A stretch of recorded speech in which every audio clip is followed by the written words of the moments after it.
మా గెలుపు ప్రజలు నిర్ణయిస్తారమ్మా. ఎందుకంటే మా గెలుపు ప్రజల మీద ఆధారపడి ఉంది. మా నమ్మకం ఒక్కటే, మా గౌరవ ముఖ్యమంత్రి గారు చెప్పేది, మేము ప్రజలకు మేలు చేసే కార్యక్రమం చేశారు కాబట్టి ప్రజలు మాకు పట్టం కడతారు, మళ్ళా మాకు అధికారం ఇస్తారని మేము నమ్ముతున్నాం.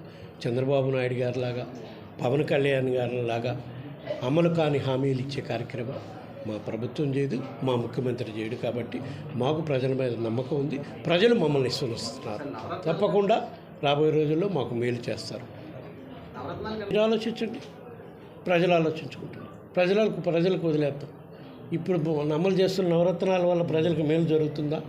సూపర్ 6, సూపర్ 7, సూపర్ 8 అని వాళ్ళు పెట్టే పథకాల వల్ల మేలు ఇంకా జరగబోతుందా? అసలు వాళ్ళు ఈ అమలు చేస్తారా?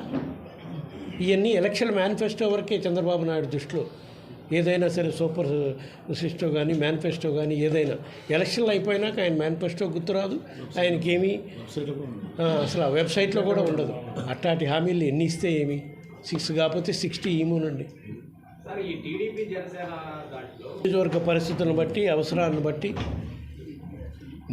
మా పార్టీలో ఉండే నాయకుల ప్రాధాన్యత ఇచ్చే అటువంటి చోట్ల వాళ్ళని తీసుకోవాల్సి వస్తే ఆలోచించడం జరుగుతుంది. మాకైతే రాష్ట్రంలో ఈరోజు ఉండే పరిస్థితులు మాకు అటువంటి పరిస్థితి ఏ నియోజకవర్గంలో లేదు. మా అభ్యర్థులంతా అన్ని నియోజకవర్గాల్లో కూడా బలంగా అభ్యర్థులు ఉన్నారు.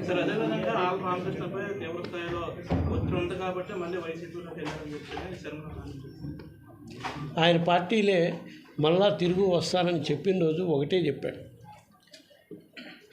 జగనన్న చేసే కార్యక్రమాలు చాలా అద్భుతంగా ఉన్నాయి. కానీ ఆ రోజు షర్మిల గారు, నేను కాంగ్రెస్ పార్టీలో చేస్తున్నాను, నువ్వు రావాలి అన్నా అంటే పోయాను. కానీ అక్కడ పరిస్థితులు చూసినాక నాకు అక్కడ పరిస్థితులు నాకు బాగా అనిపించలేదు. అందువల్ల నేను మళ్ళా వైఎస్ఆర్ కాంగ్రెస్ పార్టీలోనే ఉండాలి.